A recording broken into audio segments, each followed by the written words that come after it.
साध संगत जी, किसी साधक ने पूछा है कि हम भंवर गुफा तक क्यों नहीं पहुंच पाते। तो आज हम इसी पे चर्चा कर लेते हैं। भंवर गुफा 5 रूहानी मंडलों में चौथा रूहानी मंडल है और उस तक पहुंचने के लिए हमें सहस्त्रदल कवल, त्रिकुटी, दशम द्वार को पार करना पड़ता है, तब हम भंवर गुफा तक पहुंच पाते हैं। वैसे तो हर व्यक्ति जो नामधारी है वो रूहानी अभ्यास करता है, लेकिन भंवर गुफा तक पहुंचने के विषय में बहुत कम लोग ही जानते हैं। लेकिन जो सच्चे जिज्ञासु हैं, जो कुछ पाना चाहते हैं, वे जरूर ये जानना चाहते हैं कि वे भंवर गुफा तक कैसे पहुंचे। उनके अंदर में भंवर गुफा को लेकर बहुत सारे प्रश्न रहते हैं कि ये भंवर गुफा है क्या, ये कैसी दिखाई पड़ती है, इसमें प्रवेश करने का कौन सा रास्ता है और इसमें प्रवेश कैसे किया जाता है। प्रवेश करने के बाद यहाँ इतना अंधेरा क्यों रहता है और अंधेरे के बाद प्रकाश कब दिखाई देता है। वही प्रश्न दोबारा खड़ा हो जाता है कि हम लोग भंवर गुफा तक क्यों नहीं पहुंच पाते, जबकि हम रोज गुरु भक्ति भी कर रहे हैं। फिर क्या भंवर गुफा के अंतर में क्या तारे चमकते हैं? क्या वहां तारों की झिलमिलाहट दिखाई देती है? और फिर वहां पर जो शब्द धुन है जो सुनाई देती है, क्या वो गूंजती है? क्या हम रोज रोज भंवर गुफा तक पहुंच सकते हैं? क्या भंवर गुफा में पहुंचने के बाद हमारा मन अपनी चंचलता को छोड़ देता है? तो ये कितने सारे प्रश्न हो गए। इसी तरह तो बहुत कम प्रश्न हैं, बहुत सारे प्रश्न हैं। अब मैं यदि ये कहूं कि इन प्रश्नों का उत्तर नहीं दे सकता, क्योंकि ये अध्यात्म के रहस्य की बात है, इसे आपको स्वयं समझना होगा। केवल ये कहकर इससे पल्ला नहीं झाड़ा जा सकता। तो चर्चा की शुरुआत करते हैं भंवर गुफा से। जैसे कहा भंवर गुफा, तो भंवर को अलग करो और गुफा को अलग करो। पहले भंवर के विषय में जानो अच्छी तरह से, फिर गुफा के विषय में। भंवर आपने सुनी होगी और देखी भी होगी कि पानी में भंवर आ जाती है। भंवर आ जाती है, एक जगह पानी बहुत तेजी के साथ घूमता है। नदियों में आपने देखा होगा, बहुत तेजी के साथ एक स्थान पर पानी बहुत तेजी से घूमता है और यदि उसके संपर्क में जो चीज आती है वो पानी अपनी सतह तक ले जाता है। ये भंवर है और ये ज्यादातर गहरे पानी में होती है। अब बात कर लेते हैं गुफा की, जो आमतौर पर आपने देखी होंगी, जो चट्टानों को अंदर ही अंदर तोड़कर बनाई जाती हैं, जिसे आज के समय में हम टनल कहते हैं। इसी तरह पहले के समय में बहुत सारे लोग गुफाओं में रहा करते थे, बना लेते थे, उसके अंदर रहा करते थे। जब आप गुफा में प्रवेश करोगे तो क्या पाते हो? जब आप थोड़ी सी भी आवाज करते हो तो गुफा में वो आवाज गूंजती है। इसी तरह यदि गुफा में अंधेरा है और गुफा में आप प्रवेश करते हो तो थोड़ी सी रोशनी, यदि वहां पर एक माचिस की तीली ही जलाओ तो देखोगे कि चारों ओर एक साथ प्रकाश हो जाता है और फिर उसके आगे अंधेरा दिखाई देता है। तो अब इन दोनों शब्दों को जोड़ दो, भंवर और गुफा। तो रूहानियत के मार्ग पर भंवर गुफा एक ऐसा रूहानी मंडल है जिसकी व्याख्या इस तरह से कर सकते हैं, जब हम भजन की मुद्रा में बैठते हैं या ध्यान की अवस्था में बैठते हैं और हमारा ख्याल जब दशम द्वार को पार कर लेता है, जो कि हमारा तीसरा रूहानी मंडल है, इस अवस्था में आते आते हम सुन्न, यानी कि हमारी जो रूहानियत है वो सुन्न हो जाती है, यानी सुन्न मंडल में प्रवेश कर जाती है। उस समय हमारी आत्मा आगे बढ़ती है और यहीं से वो भंवर गुफा के द्वार से अंतर में प्रवेश करती है। भंवर गुफा का द्वार अति संकीर्ण है। जैसे बताया ना, भंवर पानी में होती है और भंवर गुफा चट्टानों से घिरी होती है।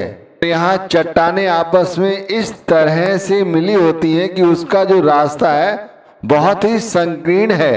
यहाँ आत्मा सूक्ष्म रूप से, जो कि 10वें द्वार पर शून्य की अवस्था में आ चुकी है, वो यहाँ पर प्रवेश कर जाती है। जब आत्मा इसमें प्रवेश करती है, चूंकि वो शून्य अवस्था में है, तब उसे अंतर में सबसे पहले वहां अंधेरा ही मिलता है। ऐसे शुरू में बताया कि भंवर गुफा में इतना अंधेरा क्यों रहता है, तो आप खुद से विचार करके देखो। जब चट्टानों से घिरी हुई एक ऐसी अवस्था है, वहां पर प्रकाश नहीं पहुंच सकता, वह अंधकार, वह अंधेरा अंतर में बहुत गहन है, बहुत लंबा है। यानी कि ये अंधेरा एक गुफा की तरह है। जैसे आप भंवर में प्रवेश तो कर गए, जैसे जल में देखा है ना, भंवर में आप प्रवेश तो कर गए, फिर वो भंवर आपको कहाँ ले जाती है आपको नहीं पता, आप तो केवल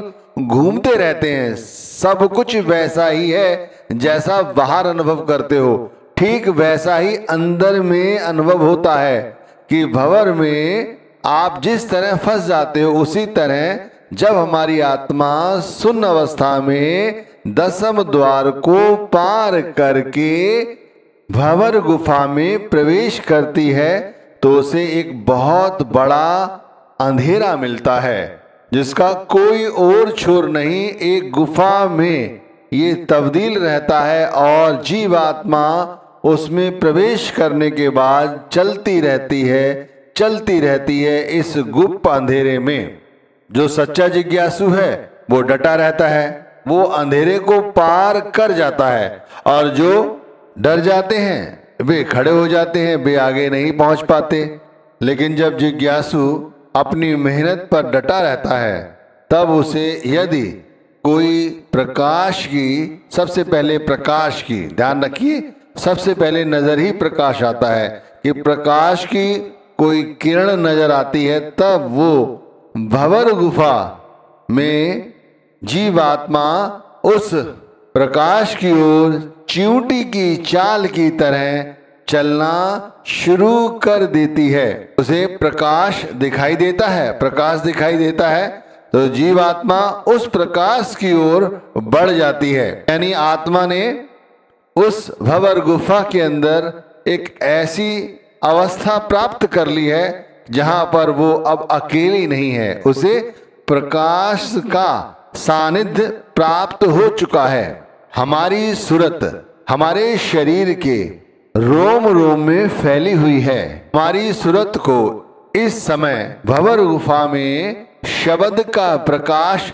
मिल जाता है, तो वो शरीर से ऊपर उठती है, यानी शरीर को पूरी तरह से सूरत खाली कर देती है। जब आत्मा शरीर के प्रत्येक अंग से निकल जाती है, तब ये शून्य की अवस्था, यानी शून्य समाधि की अवस्था में पहुंच जाती है। यह वो अवस्था है जिसे जीते जी मरने की अवस्था कहा जाता है। अब जो प्रश्न किया था किसी ने कि भंवर गुफा में इतना अंधेरा क्यों रहता है, तो भाई इसलिए रहता है क्योंकि वो दो चट्टानों को आपस में इतनी बारीकी से जुड़ी होती हैं कि उसके अंदर प्रवेश केवल सूक्ष्म आत्मा ही कर सकती है। वहां पर प्रकाश का होने का कोई संबंध ही नहीं है, इसीलिए वहां अंधेरा होता है।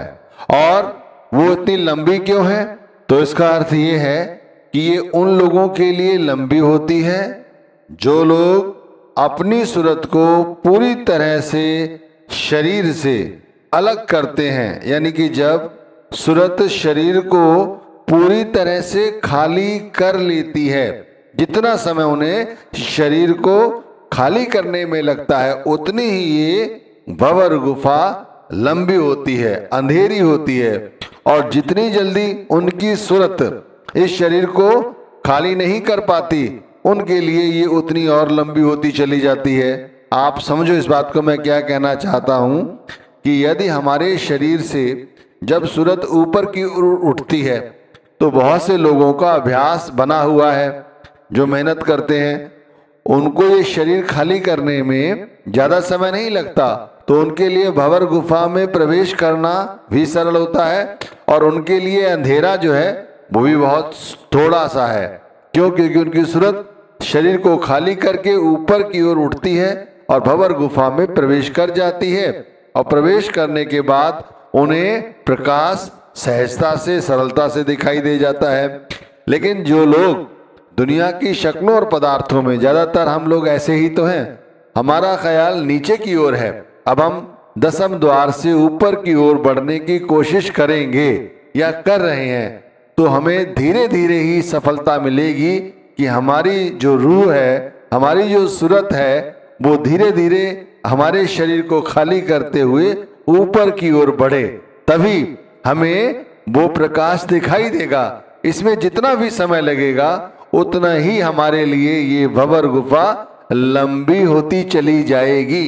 अब प्रश्न है कि हमारा जो शरीर है क्या भंवर गुफा की तरह है? तो ये जान लो, सब कुछ इस शरीर के अंदर ही है।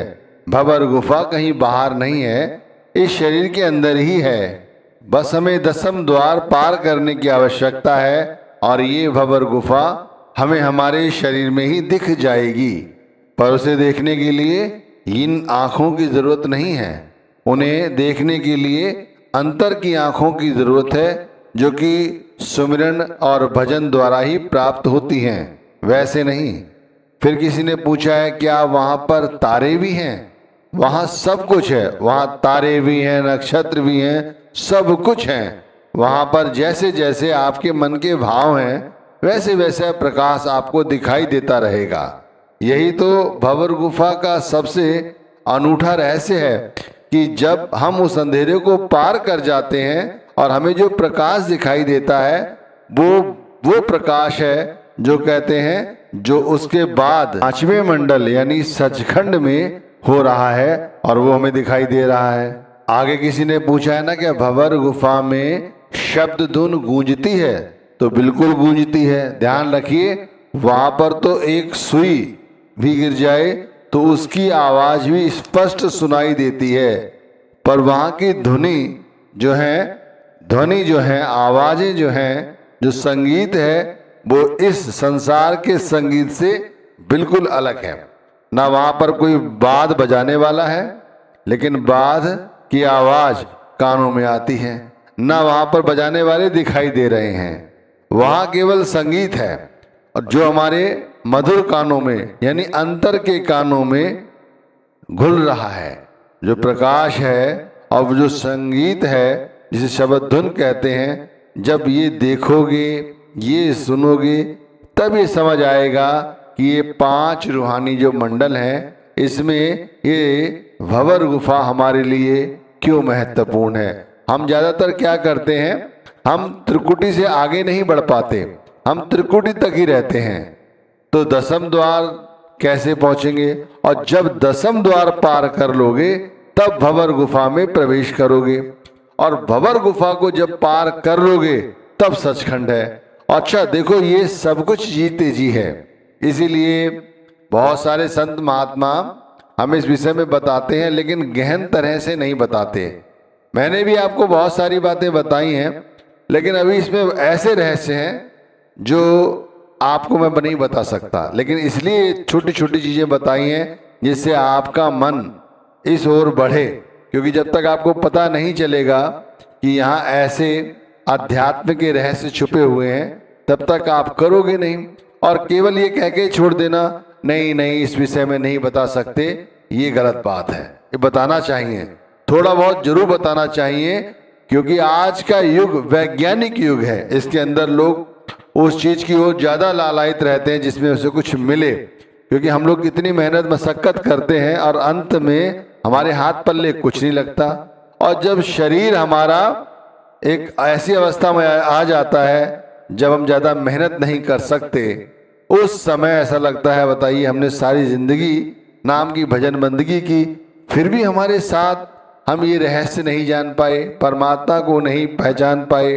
तो क्या है, आप समझो, नाम जब तो बहुत समय से रहे हैं हम लोग, लेकिन अभी तक हमारा पूरी तरह से परिचय कहाँ हुआ है अपनी आत्मा के साथ।